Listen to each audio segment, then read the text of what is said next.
പത്തനംതിട്ടയിൽ മന്ത്രി വീണ ജോർജ് CPIഎമ്മിലേക്ക് സ്വീകരിച്ച കാപ്പാപ്രതിക്കൊപ്പം വധശ്രമ കേസ് പ്രതിയും SFI പ്രവർത്തകരെ കൊലപ്പെടുത്താൻ ശ്രമിച്ചെന്ന കേസിലെ പ്രതി സുധീഷാണ് CPIഎമ്മിലെത്തിയത്.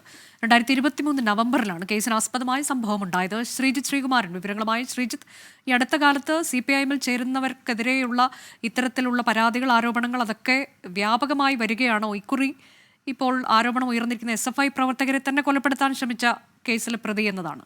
പ്രതി ചേർത്തിട്ടില്ല എന്ന് തോന്നുന്നു. തീർച്ചയായും യുവമോർച്ച പ്രവർത്തകരാണ് ഇത്തരത്തിൽ 62 പേർ CPIഎമ്മിലേക്ക് എത്തിയത്. സ്വാഭാവികമായി പലതരം കേസുകളുണ്ടാവും. പക്ഷേ ഇത് SFI പ്രവർത്തകരെ നവംബറിൽ മാരകായുധങ്ങൾ ഉപയോഗിച്ച് ആക്രമിച്ചു, വധിക്കാൻ ശ്രമിച്ചു എന്ന കേസിലെ പ്രതിയാണ് സുധീഷ്. മലയാളപ്പുഴ സ്വദേശിയാണ് സുധീഷ്. എന്തായാലും ഇയാളെയുമാണ് കഴിഞ്ഞ ദിവസം മന്ത്രി വീണ ജോർജിന്റെ നേതൃത്വത്തിൽ KP ഉദയഭാനു അടക്കമുള്ള ആളുകളെത്തി മാലയിട്ട് സ്വീകരിക്കുന്ന ഒരു സാഹചര്യം ഉണ്ടായത്. എന്നാൽ CPIഎം നേതൃത്വം ഇപ്പോൾ നൽകുന്ന ഒരു വിശദീകരണം, ഈ കേസ് കോഷ് ചെയ്യാൻ വേണ്ടി ഒത്തുതീരാൻ വേണ്ടി കോടതിയിൽ കൊടുത്തിരിക്കുകയാണ്. പേപ്പറുകളെല്ലാം തങ്ങളുടെ പക്കലുണ്ട്. ആ സമയത്ത് ഇയാളെ അറസ്റ്റ് ചെയ്യേണ്ട കാര്യമില്ല, ഈ കേസ് നിലനിൽക്കുന്നതല്ല എന്നൊരു വാദമാണ് CPIഎം ഉയർത്തുന്നത്.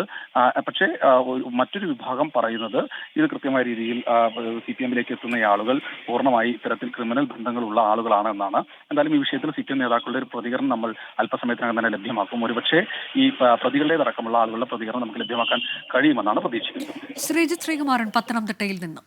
ലോകത്തെവിടെയായാലും ഏത് സമയത്തും 24 വാർത്തകളും ഓഗ്മെന്റഡ് റിയാലിറ്റി പാക്കേജുകളും എക്സ്പ്ലെയിനറുകളും വിശദമായി കാണാൻ ഞങ്ങളുടെ YouTube ചാനൽ നിങ്ങൾക്ക് സബ്സ്ക്രൈബ് ചെയ്യാം.